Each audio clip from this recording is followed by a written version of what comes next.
princess to an xQc. Doja Cat has evolved from a bubbly pink pop princess to an edgy, dark, and honestly confusing artist. You know what, chat? Off the bat, you guys, right off the bat, I'm gonna say I don't agree. Flat out, you guys. We're 6 seconds into the video, and I don't agree. Mr. Cow, guys, will the Sabbath never happen? I don't agree, guys. I used to listen to guys. Listen, I don't want to be the guys. I was there before, but I listened to her old music. Whatever. Because I used to I know this sound maybe cringe. I used to research like different electronic music, and I would get into like music that's like kind of not very popular, right? I used to like research music because to find new songs, and I found really good Doja Cat songs, and I really liked it. Like this one, I told you about this before, and she wasn't like this nice bubbly princess type shit, you know. Well. Doja Cat has evolved from a bubbly pink pop princess to an edgy, dark, and honestly confusing artist. Now, celebrities as famous as Doja Cat are held to standards that are near impossible to meet. True. But what happens when a celebrity just gives up, disregards all societal standards, and starts acting in a way where you have no idea if what you are looking at is real or fake? We have to acknowledge from the beginning that everything in Doja Cat's career could be one orchestrated marketing stunt, or we could actually be witnessing someone descending into madness. That's Doja Cat's superpower is that she knows the internet very well. She knows what type of humor the internet will gravitate to. She knows what will cause controversy, and she has continuously exploited that throughout her career. She obtained this knowledge by being essentially raised by the internet. I definitely didn't like to leave my room. I don't know if I was agoraphobic, but I definitely thought that I was at the time. It was very, very hard for me to go outside. According to Doja, she would skip school for days at a time, spending endless hours in various online chat rooms. She claims that she was often a victim of online bullying, but this allowed her to develop a thick skin and join in on the fun through her own offensive rhetoric. Chad, you know what? So I became Chad, she reminds me a bit of Michaela, but Michaela's like a better memer though. Person who would often make offensive jokes and do things sort of out of the box. From the slapstick comedy of E-Bomb's world to the hyperconnectivity of MySpace, as well as the edgy, politically incorrect depths of 4chan, Doja developed a fascination with internet culture. But this time in her life would later come back to haunt her. I was very into finding underground artists that rapped. It was maybe around 11th grade that I figured that this is what I really wanted to do. Performing in music was all I ever cared about. She eventually dropped out of school at 16 and spent all of her free time making music and sharing it online. Her track So High was uploaded November of 2012, which would eventually change her life. The only time Doja would leave her house was to network with other musicians in the underground LA scene. BS, a rapper, promoter, and radio host in LA, helped book Doja's first ever show at an event he founded dubbed... Guys, you can literally go to my fucking SoundCloud. It's on my likes in like fucking... was it like 2016, 15? Bro, it's on my SoundCloud likes. It's literally there. The Banana Showcase. Be like, Your Highness, why you always buying that fly? Why you gotta check them tyrants? And why you shut it down like hydrants? Although most of you know Doja as a pop star, she was initially trying to be a rapper. When they were developing her, I was like a live performance coach and rap coach, BS recalled. I would play her hella hip-hop videos and we'd freestyle. She was phenomenal. She didn't really need me, but I just happened to be there. Yeti Beats was a producer that heard So High and was blown away. He connected Doja with industry executives, resulting in Doja signing with Kimosabe Records, an imprint of RCA Records founded by record producer and songwriter Dr. Luke, while she was just 17 years old. This deal also came with a temporary artist management partnership with Rock Nation. Through Kimosabe, Doja released her debut EP, Her, with the track that sounds terrible. What? Hold up, go back to this. While she was just 17 years old. This deal also came with a temporary artist management partnership with Rock Nation. Through Kimosabe, Doja released her debut EP, Her. Chat, isn't it usually bad, Chat, to have like a management linked with a like a sponsor or like a something like isn't that like a link between the two really bad usually? That's terrible. Yeah. What the fuck? With the track So High being re-released as her solo commercial debut single. It seemed like Doja was about to explode into the mainstream, but signing with Dr. Luke was a mistake she could have never foreseen. In 2014, Dr. Luke gained widespread media attention after Kesha filed a lawsuit against him. She accused Dr. Luke of sexual, physical, and emotional abuse over the course of several years, starting when she was 18. She also claimed that Dr. Luke was intentionally sabotaging her career. Kesha also sought to be released from her recording contract with Kimosabe Records. This case was huge news, with hashtag #FreeKesha becoming a movement on social media. Coincidentally, Doja Cat's career came to a screeching halt as soon Chat, guys, this always saddened me because Kesha was up next, okay? She was making bangers after bangers, and after that, nothing happened, and for years we didn't know what was going on, you know? So whenever I heard about that, it was hard for me to, like, kind of cook her for the bad music she was producing after that, because I was like, I mean, at that point, it's whatever. I mean, you can't cook her for shit. As Kesha's lawsuit was filed. Rapper Wale wanted to take Doja on his 30-city Simply Nothing tour across the USA, giving her some much-needed exposure to a mainstream audience, but she had to pull out because she didn't have the support of her label. Now, Doja never made any allegations against Dr. Luke, but is it a stretch to assume that Dr. Luke was more focused on fighting this lawsuit than helping his new signee with her career? Because Doja took a 3.5-year break from releasing music. In the music industry, they call this being shelved, which is when a label signs you, holds you in a contract, but doesn't do anything to help your career, metaphorically putting you on a shelf to collect dust. She kept money rolling in by doing whatever live performances possible, like doing a mini tour with the Philius London in 2015, as well as a short tour with Lizzo in 2017. Doja even turned down a feature on Billie Eilish's 2017 hit single, Bellyache. Fans would see Doja often on Periscope Live cooking up songs in her bedroom, but she had no intentions on releasing them until 2018. Her comeback in 2018 involved her ditching the rapper career path and aesthetic. It was massive. She instead followed the typical pop star formula of selling sex through music. She debuted tracks like Roll With Us, Go to Town, and Candy, along with her 13-track album, Amala. But a lot of these songs fell on deaf ears. Kimosabe Records didn't do any marketing for her, didn't get her interviews, nor were they putting her on major festivals. She was watching her career fly by and reached Because standard marketing doesn't work as good as new modern marketing these days. These days, if you think it's catchy, memeable, and good to be on a fucking TikTok, that's your marketing. That's how shit gets out there. It is what it is, dude. Guys, just look at fucking Gunna. The industry was pretty much against him. Everybody was against him. Everybody was calling him a ranch like that, right?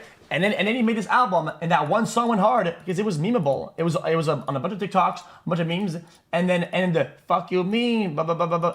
Everybody knows it. Yep. Because it was memeable. It was catchy like that. Boom, done. No need for marketing. It markets itself. A moment where she had nothing left to lose. One night on an Instagram Live with her core group of 60 fans watching, she made a masterpiece meme that would change her life. Producer Troy Noka sent her a sample of Wes Montgomery's Polka Dots and Moonbeams, asking her to make a beat for his album. At the time, she'd just received a cow costume in the mail. Doja hopped on Instagram Live and began writing Moo with her fans. 6 hours later, Doja and her fans wrote a song about her being a cow. But the silly song needed a silly music video. I opened up Photo Booth on my laptop and used the green screen feature with a green sheet that I hadn't used since I was 12, that was buried in the depths of my closet. I tacked it to a wall with a hammer, right over my mirror, and used some LED Christmas lights to light everything. The crappy lighting and terrible quality green screen combined with a song that is intentionally bad was the perfect thing to release in summer of 2018, when we were at the peak of the Lil Pump. Yeah, hold on. It's not about the video and the guys. In all due fairness, this video doesn't really highlight the boobies going up and down into the video. Bad was the perfect thing to release in summer of 2018, when we were at the peak of the Lil Pump, Bad Baby, Lil Xan, Boonk Gang, Whoa Vicky, Supreme Patty, Lil Tay, Instagram clout wave. Doja Cat's Moo music video fit right in this universe because people thought she was just a new quirky YouTuber who had a green screen and got bored. The music video for Moo garnered over 5 million views in 2 weeks and went extremely viral on every social media platform. But when people looked deeper, they realized she was an extremely talented pop artist with a record deal who had an entire album she just released a few months ago. Most people who go viral are not ready for a full-blown music career. Doja was more prepared than ever, and she was able to immediately capitalize on it. But first, she had to make some apologies. Some of her old tweets resurfaced of her using the F slur, to which she immediately responded by admitting she has used the word over 15,000 times in her life, then saying, "I don't think I hate gay people. Gay is okay." Obviously, this didn't go over well, and she issued a more formal apology the next day. This had no impact on her career and momentum, but it would not be the last time she would have to apologize for her past. Now that she went viral on her own, her label decided to support her. She embarked on a 23-city tour 1 month later, and was finally getting getting interviews from Billboard, Genius, and Vlad TV. She rolled out a big single alongside Rico Nasty called Tia Tamara, which maintained a lighthearted and fun approach to her music. Doja understood that fans loved the satire and goofiness of Moo, but she ultimately wanted to be taken seriously as a musician. A lot of artists that blow up off memes have a hard time being taken seriously, but the music industry was craving more female talent, and Doja was ready to fill that niche. Her debut single, Juicy... Guys, at the time things were a certain way. Do you really think that everybody knew all this context, historical context, how loaded those words were when you're like fucking 14, 15, 13 and fucking in the high school? Bro, of course fucking not. Bro, imagine me, brother, I was French Canadian.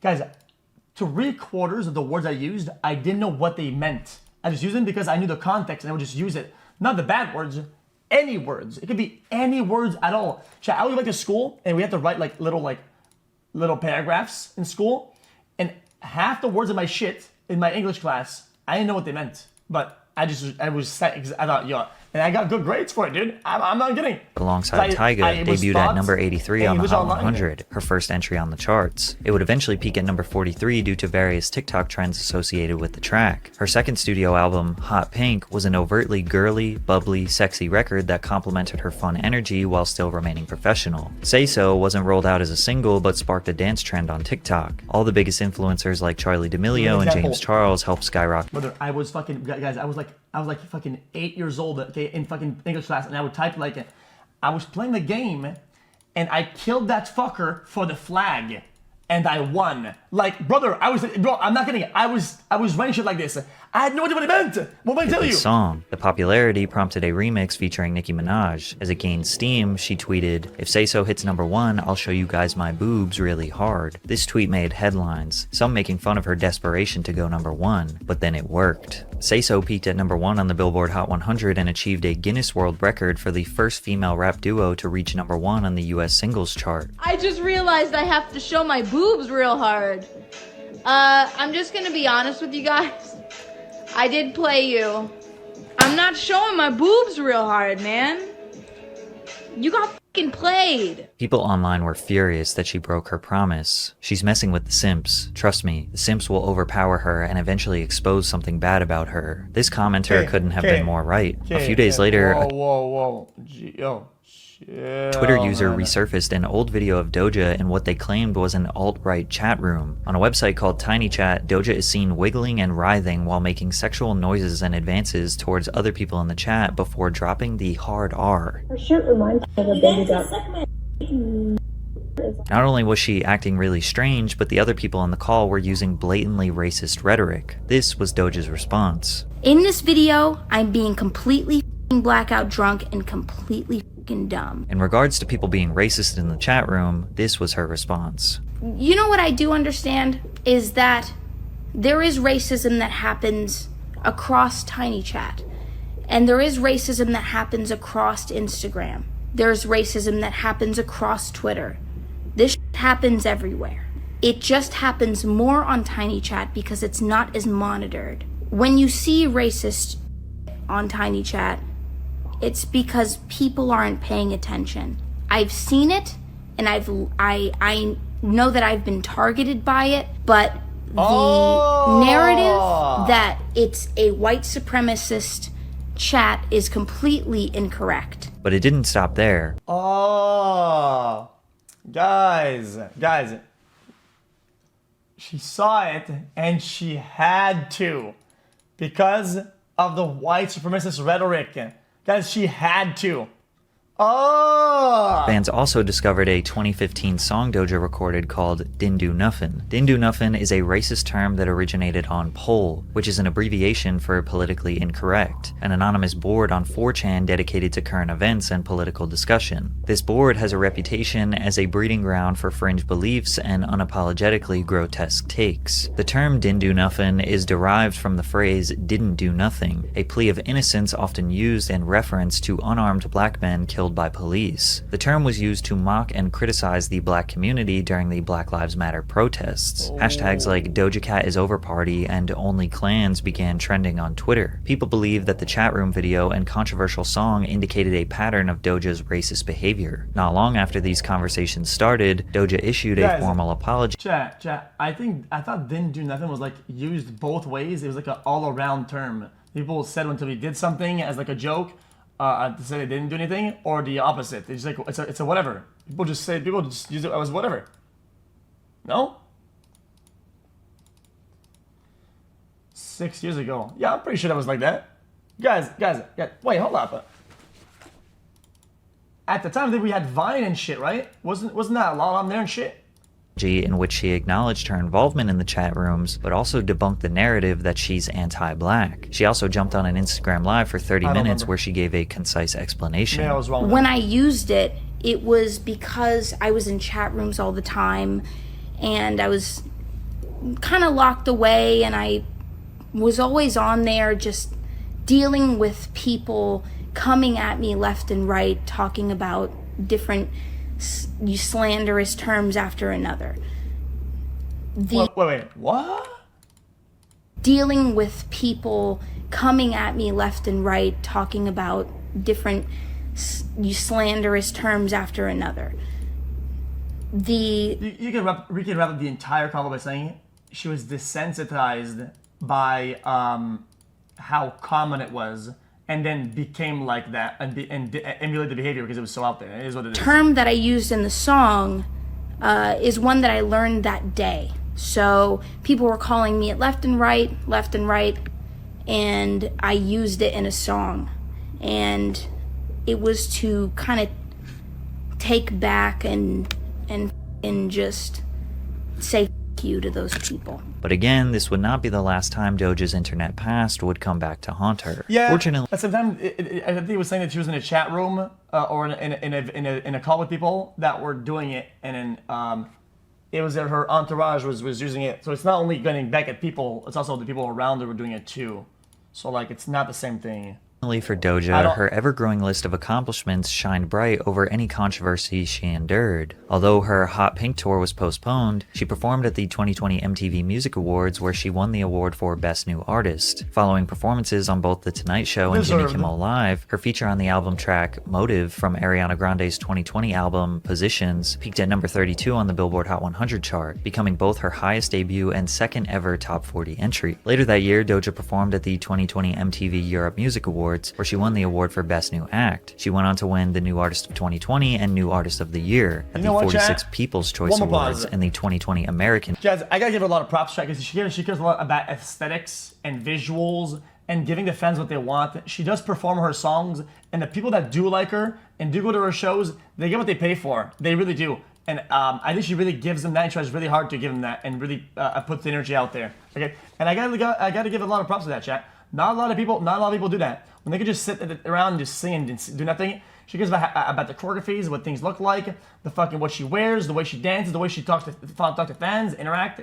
Guys, she performs really good. And music awards, respectively. Billboard ranked Doja Cat number 5 on both the Top New Artist of 2020 and Top Female Artist of 2020 charts. She ranked atop Rolling Stone's list of the 10 biggest breakthrough artists of 2020, following a 300% increase in her on-demand audio streams in the US. Forbes also named Doja one of the top breakout stars of 2020, while including her on the annual 30 Under 30 list. She was also nominated for 3 different awards at the 63rd Annual Grammys. In 2021, she continued to absolutely dominate. She toned down the bright, colorful costumes and pink-dyed hair for a muted, mature aesthetic. She released several hits, including Best Friend featuring Saweetie, 34+35 with Megan Thee Stallion and Ariana Grande, as well as Streets, all of which peaked within the top 20 on the Billboard Hot 100 chart. In the spring of 2021, Doja released Kiss Me More featuring SZA. This collaboration reached top 5 in 18 different countries, received critical acclaim, and captured Doja her first Grammy for Best Pop Duo/Group Performance. But with all the success, she claims she didn't enjoy it.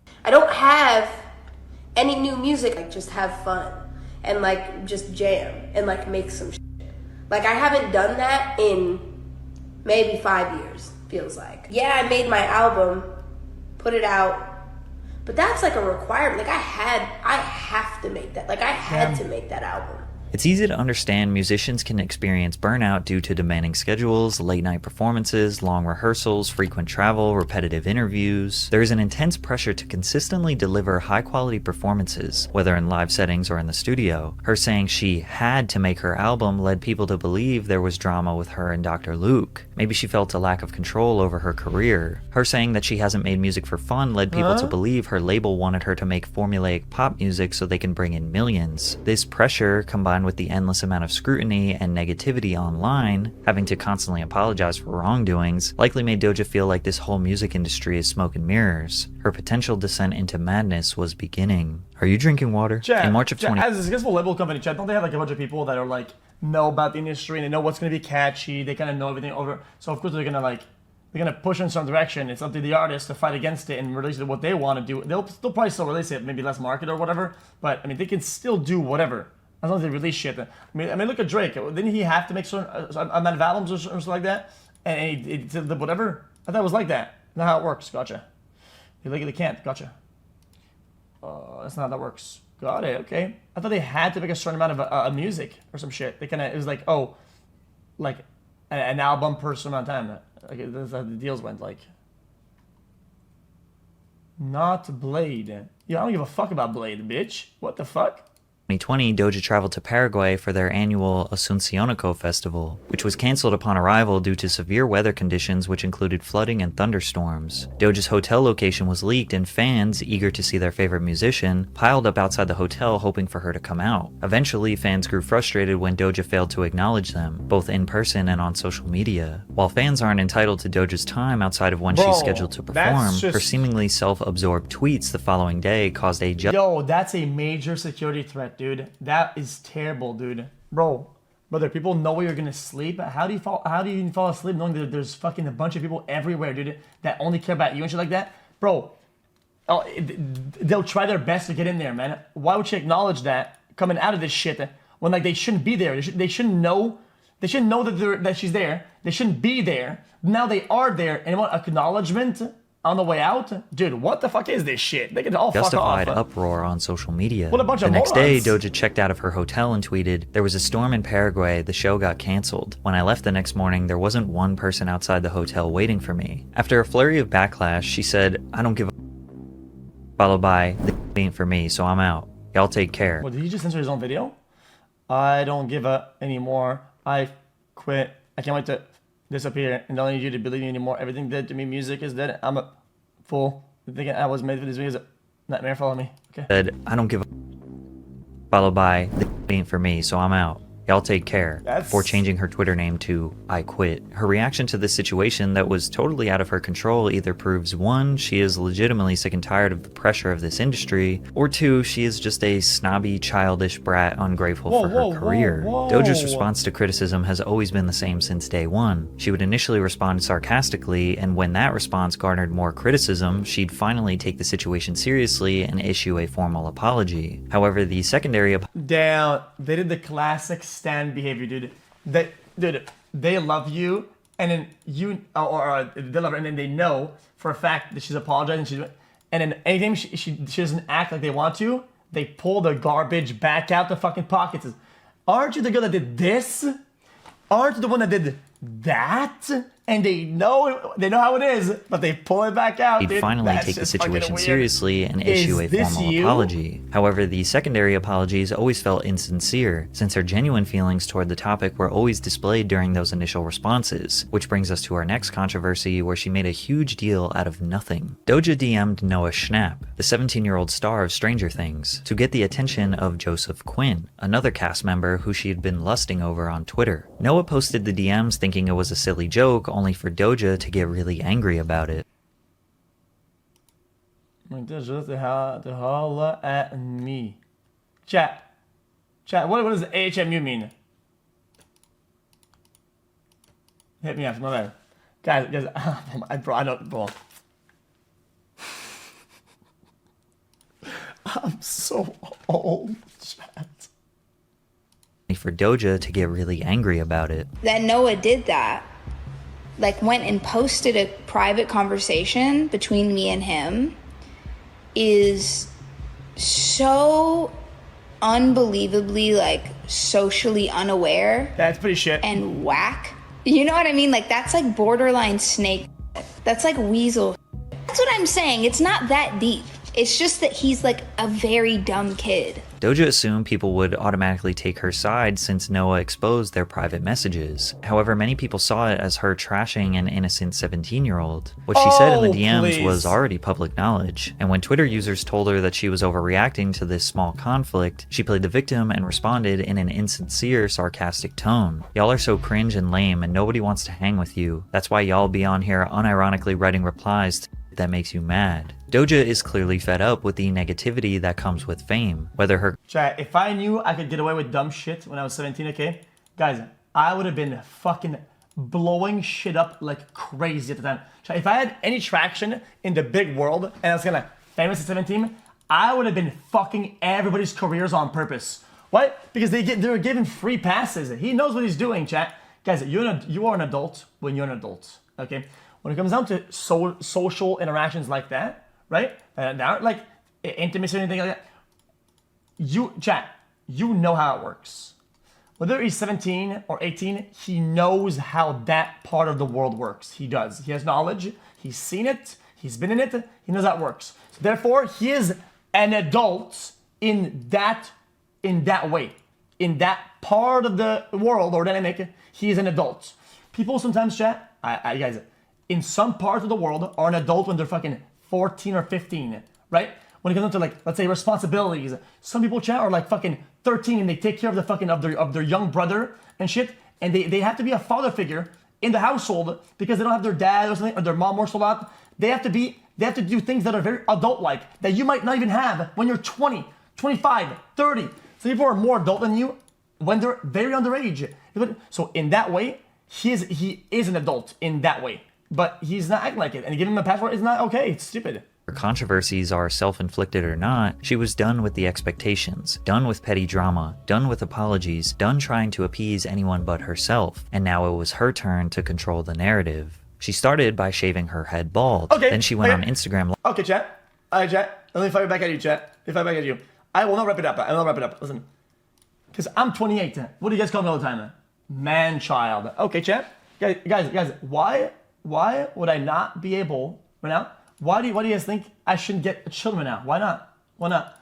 Oh, because you can't take care of yourself. Are you telling me that I'm not an adult and I'm 28? In a lot of ways, I'm not an adult, right? But yeah, I thought I was supposed to be an adult because I'm 28. I'm an adult on purpose. No, in certain facets, I'm not an adult. That is what it is. Live and shaved her eyebrows. During the live, she said, "I feel like I was never supposed to have hair anyway." Whenever female celebrities randomly shave their head, people quickly assume that they have gone crazy, especially after the world witnessed Britney Spears infamously shave her head while having a mental breakdown in 2007. But when she attended Paris Fashion Week, people second-guessed her intentions. Doja collaborated with makeup artist Pat McGrath to create a strapless red dress while she was covered head to toe in 30,000 crimson red crystals. The look took almost 5 hours to complete, and while some people shrugged it off as just another crazy fashion choice for the sake of shock value, others made Illuminati conspiracy theories that she was imitating Lucifer and this was nothing more than symbolism for the demonic realities of the entertainment industry. You could even say Doja's fashion antics are similar to the many stunts Lady Gaga pulled back in the early 2000s. Then again, they said that Gaga was in the Illuminati as well. Little did we know, putting together a creative or potentially shocking ensemble for Fashion Week became one of the least bizarre things Doja does. Doja announced that she planned on returning to her rap roots for her upcoming 4th studio album. She wanted to diverge from the pink and soft things and pop and glittery sounds that defined her career up until now. Her song Attention piqued some interest in the rap world, but fans who'd become accustomed to Doja's pop records were expressing their disappointment on social media, leading to Doja tweeting, "My comment section on IG used to only be positivity because I was doing what everyone wanted me to do, and I love that I can see through all the bull now." She clarified that it wasn't anything personal, but was discontent cranking out digestible pop hits for children on Twitter to get into fights about. She tweeted, "Planet Her and Hot Pink were cash grabs, and y'all fell for it. Now I can go disappear somewhere and touch grass with my loved one." Never say, "I hate the new you." You don't know that person. It's not a person for you. An entertainer, they are their music. You can say, "I don't like your new music." That. I would love, somebody said, "I don't like your this or your that." Don't say that somebody's changed. Whatever they're making might have changed, but she was making things that were more like this before she did pop. So she didn't change for shit. If anything, you went along the ride when she was making things that you liked, and you think that she changed. Hell no.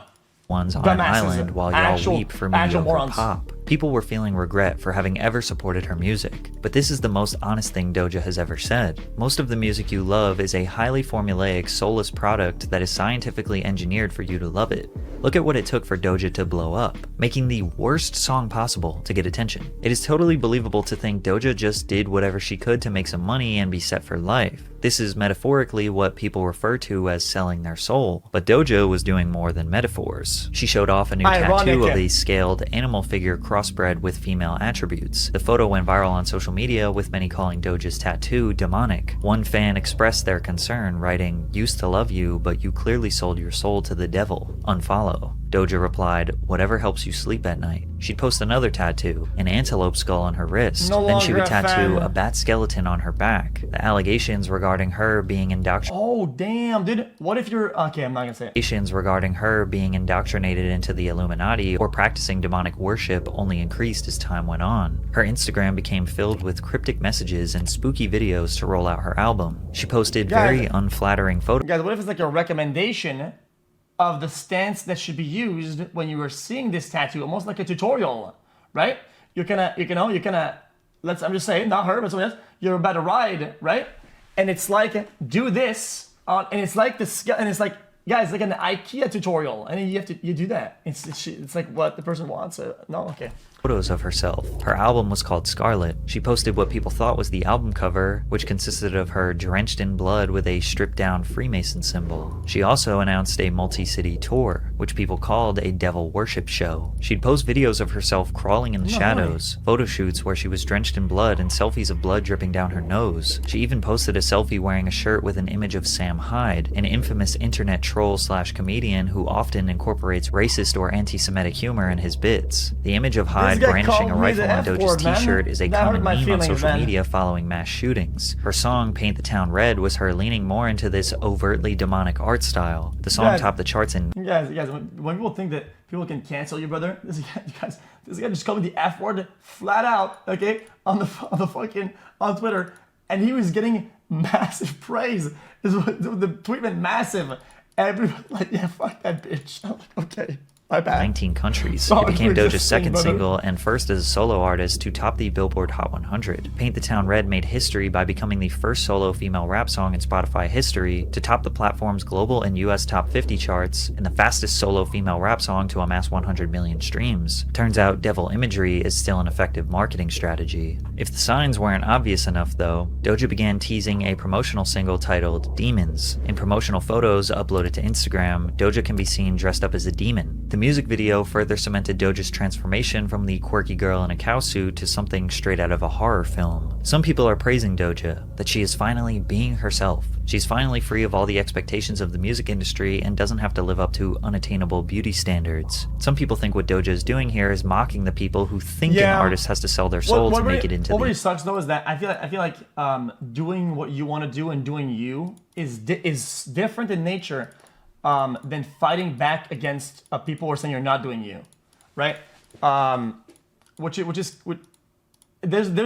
like a little bit of a difference, between the two of them. The industry. You have to remember she is an expert internet troll, crawling out from the deepest depths of 4chan. She knows all of this imagery will cause controversy. She knows she will get news coverage and have outraged parents calling for her music and concerts to be banned. She knows there will be conspiracy theories regardless, so she could be ironically presenting herself as a devil worshipper to make people think she has gone insane. Is this an extremely corny and overused art style for artists? Yeah. Yes. Is it actually an Illuminati psyop? No. Maybe. Did it work? Not really. Doja's fourth studio album, Scarlet, debuted at number 4 on the Hot 200, moving 72,000 album equivalent units. In comparison, Planet Her debuted at number 2 and sold 109,000 units. Despite being on track to be the highest selling female pop star in the world, Doja potentially scared her audience away. Okay, cool. Now make a popular song, make a memeable song. Now do whatever, and then she'll be back at the top, because that's all it takes, GG. So here we go. I'm about to make myself retarded.